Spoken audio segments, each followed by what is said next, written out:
안녕하세요. 아랑아주 창업교실 13번째 시간입니다. 제가 오늘 이렇게 동영상에 비치는 제 모습을 좀 보다가 뜬금없이 이런 생각이 들었습니다. 저도 이제 많이 늙은 것 같습니다. 참 난데없이 이런 말씀 드려서 죄송한데, 사람이 살면서 자기 얼굴, 특히 남자들은 이렇게 자세히 볼 일이 별로 없잖아요.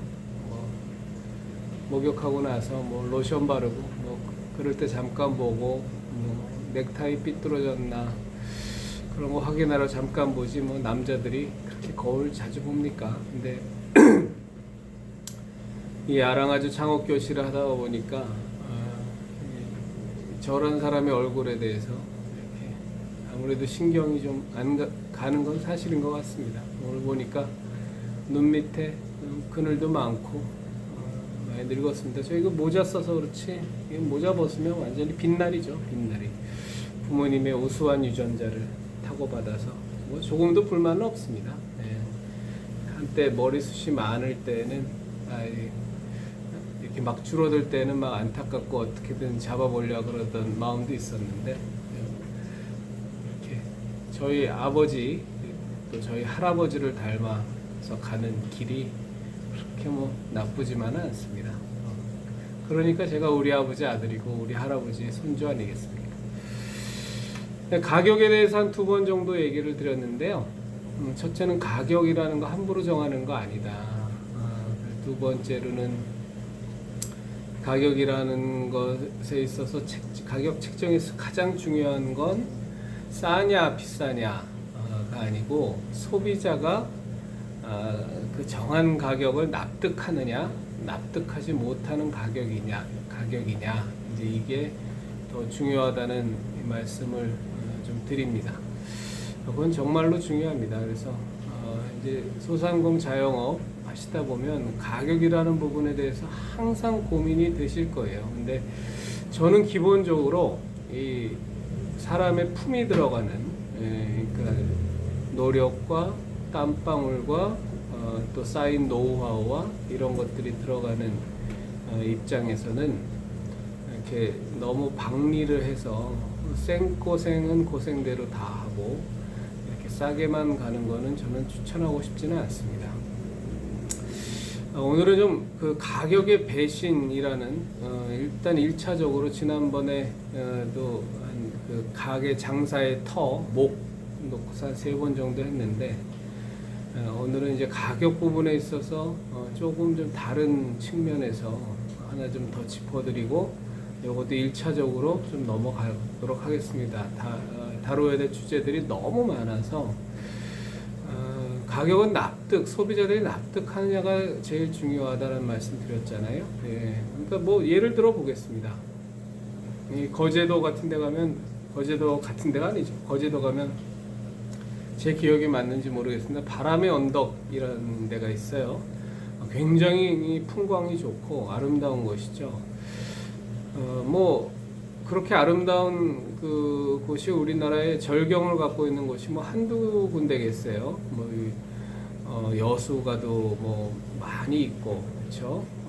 참 많이 우리나라 아름다운 곳들이 많은데, 그런데 이제 멋진 카페 그 풍광을 소유한 카페테리아가 있다고 보시자고요. 혹은 멋진 음식점이 있다고 보시자고요. 저는 커피하는 사람이니까 항상 이렇게 커피를 예를 들도록 하겠습니다. 그렇게 멋진 풍광을 갖고 있는 데에 가서 이제 아메리카노 한 잔을 커피가 마시고 싶어 먹는데, 거기서 2,000원에 아메리카노를 판다면, 혹은 더 심하게 1,000원에 판다면 엄청나게 만족하시겠습니까? 와, 정말 싸게 파네.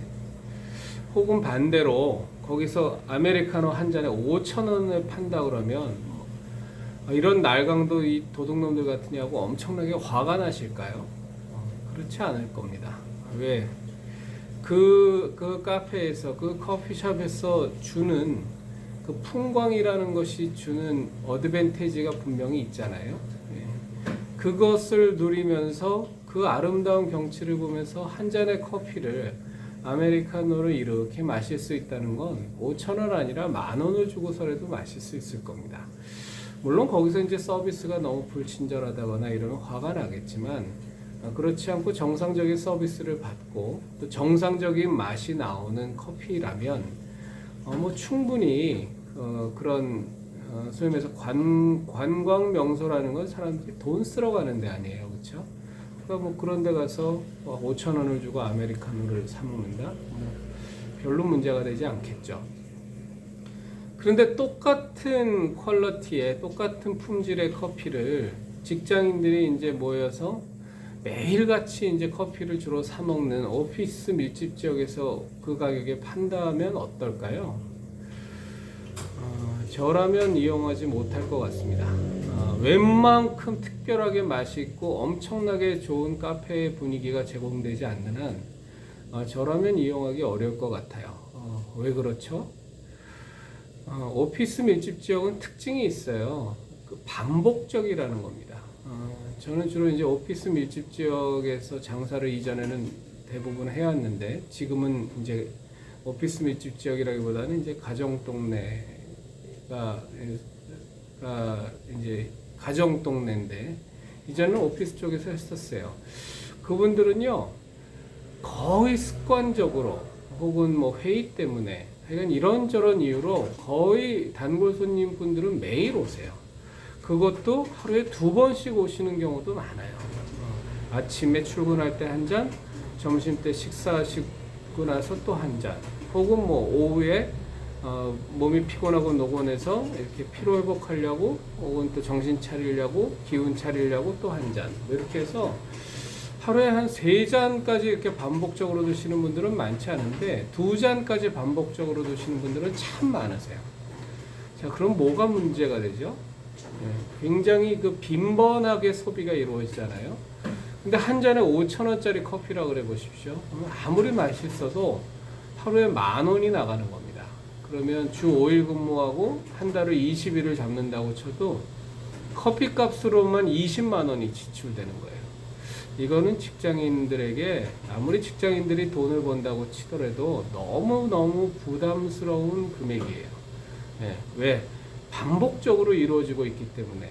그래서 똑같은 품질의 커피라도요, 거기서는 관광 명소처럼 5,000원을 받아서는 단골을 유지할 방법이 없습니다. 억울하더라도 나는 더 내 품질의, 내가 제공하는 이 품질의 커피는 더 많이 받고 싶더라도 거기서는 그 빈번한 소비자의 만족을 위해서 낮춰야만 합니다. 그래서 3,000원이면 3,000원, 3,500원이면 3,500원, 뭐 이렇게 가격이 조정이 돼야 되겠죠. 그러면 3,000원만 해도 하루에 2번 온다 그러면 6,000원, 20일을 온다 그러면 12만 원. 자, 12만 원과 20만 원은 8만 원 차이라는 엄청난 갭이 생기는 거죠. 이건 반복적인 패턴의 소비를 해야 되는 고객 입장에선 큰 차이입니다. 정말 큰 차이입니다. 1년 365일을 친다면 12달로 친다면 8만 원 차이면 12달이면 거의 1년에 100만 원 돈이 차이가 나는 거예요. 커피 마시는 거 하나만을 갖고 1년에 100만 원 돈이 차이가 난다는 건 아주 큰 차이가 되는 겁니다. 물론 아까 말씀드린 것처럼 예를 들어 드린 건 하루에 2번씩 드신다는 것을 전제로 하고 있지만, 한 번만이라고 치더라도 5,000원을 마신 한 잔에 5,000원이면 20일이면 10만 원. 근데 3,000원이면 20일은 6만 원. 이건 굉장히 큰 차이입니다. 그래서 그 반복적으로 소비를 해주시는 분들한테는 그것이 가능할 수 있는 가격 체계를 가지고 가셔야 돼요.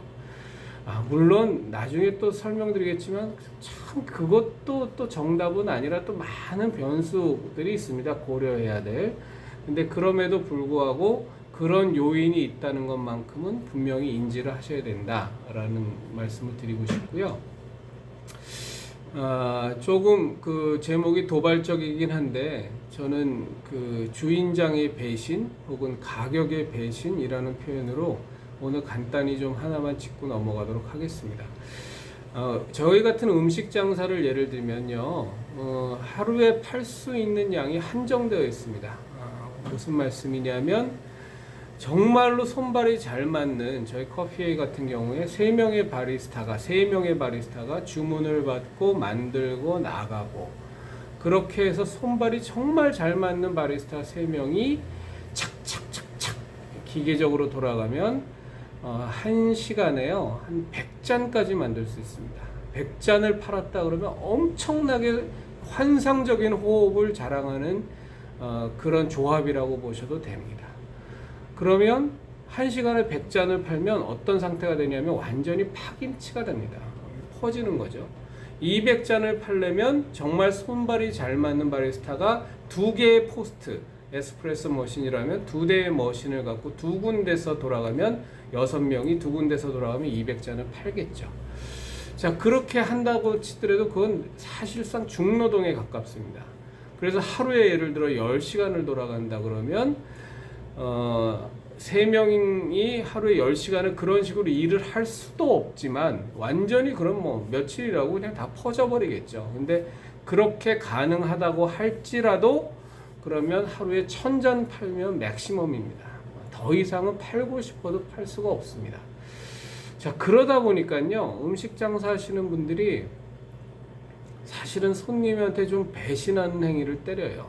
무슨 얘기냐면, 아무리 풀로 효율성 있게 이렇게 돌려도, 다 환상의 조합을 마치고 교육 훈련이 잘 되고 착 돼도 하루에 소화할 수 있는 손님의 양의 음식은 정해져 있습니다. 더 이상 소화할 방법이 없어요.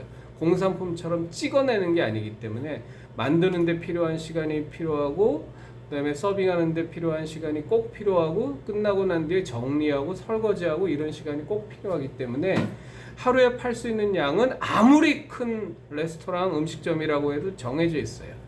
근데 막 손님은 밀려든단 말이에요. 그러면 사실은 그러면 안 되는데요. 음식점들이 무슨 일을 하냐 하면 가격을 올립니다. 왜? 어차피 우리 가게에선 1000명밖에 못 받아. 근데 그냥 돌아가는 사람이 500명은 돼. 서빙을 받지 못하고. 그러면 10,000원 받던 음식을요, 500명이 돌아가니까 10,000원 받던 음식을 15,000원을 받아버리는 겁니다. 그러면 500명, 어차피 돌아갈 500명의 손님이 아예 안 오고 800~900명밖에 손님을 못 받더라도 마진으로 따지면 엄청나게 훨씬 더 많이 남는 겁니다.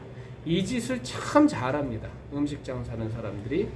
근데 사실은요, 그거는 그 사람은 돈을 벌 수 있을지 몰라도 그건 손님에 대한 배신입니다. 왜 그러냐면 그건 아주 지극히 상식적인 겁니다. 왜 그렇게 장사가 잘 됐죠? 본인만 열심히 해서 특별하게 맛있게 만들고 누구도 흉내내지 못하는 맛과 레시피를 갖고 있어서 맞죠? 그런 부분이 분명히 있습니다. 그럼에도 불구하고 그 가게가 장사가 잘 되는 건 그 맛과 노력과 정성을 인정해주고 찾아주는 손님이 있기 때문입니다. 그래서 그 집이 대박집이 되고 그 집이 돈방석에 앉았다면, 손님을 그런 식으로 해갖고서 가격을 올려갖고서 덤탱이를 씌우는 짓거리는 하면 안 됩니다. 음식 장사는 아시는 것처럼 많이 팔리면 많이 팔릴수록 원가는 쭉쭉쭉쭉 내려갑니다. 가장 큰 비용이 인건비하고 월세 같은 걸 텐데, 그 부분은 거의 고정되어 있거든요. 100명의 손님이 온다고 해서 10명이 필요하다가 1000명의 손님이 온다 그러니까 100명의 종업원이 필요한 게 아닙니다. 100명의 손님을 받을 때 5명이 필요했다면 1000명 받을 때 50명이 필요한 게 아니라 20명 뭐 이렇게 하면 다 돌아가거든요. 그럼 원가는 계속 떨어집니다. 무슨 말씀이냐면, 예전에 오히려 한 그릇에 10,000원을 받을 수 있었던 음식을 사실은 8,000원, 9,000원에도 팔 수 있다라는 거예요. 왜? 원가가 떨어지니까. 그런데 돌아가는 손님이 많고 어차피 서빙해서 수익을 올릴 수 있는 손님 수가 제한적이라고 가격을 올려갖고 자신의 가게가 그렇게 번창하도록 도와준 손님들한테 가격으로 덤탱이를 씌우고 눈탱이를 치는 거는요, 저는 음식 장사를 하는 사람의 입장에서는 그건 신의를 저버리는 일이고 결코 해서는 안 되는 짓거리라고 생각합니다. 그럼에도 불구하고 엄청나게 많은 사람들이 그런 짓을 합니다. 전 그거 좋지 않습니다. 그렇게 자꾸 하면요, 음식 장사 하시는 분들이 욕을 먹게 됩니다. 조롱거리가 되고요. 장사 취급밖에는 못 받습니다. 제가 조금 심각한 말씀을 드렸는데, 제가 다음 시간에는 뭘 얘기할 거냐면요, 과연 우리나라의 진정한 음식 장인이 우리나라는 과연 진정한 음식 장인, 요리의 장인, 이런 것이 나올 수 있는 풍토인가 라는 부분에서 약간의 쓴소리를 담아서 다음 시간에 어떻게 보면 문화와 관련된 얘기를 좀 드리도록 하겠습니다. 오늘 굉장히 길어졌습니다. 15분이 벌써 넘어서 이것으로 마치도록 하겠고요. 6월 12일 아랑아주 창업교실 13번째 시간은 마치도록 하겠습니다. 좋은 밤 되시고요. 오늘도 벌써 밤 11시를 향해서 가고 있습니다. 감사합니다. 다음에 뵙겠습니다.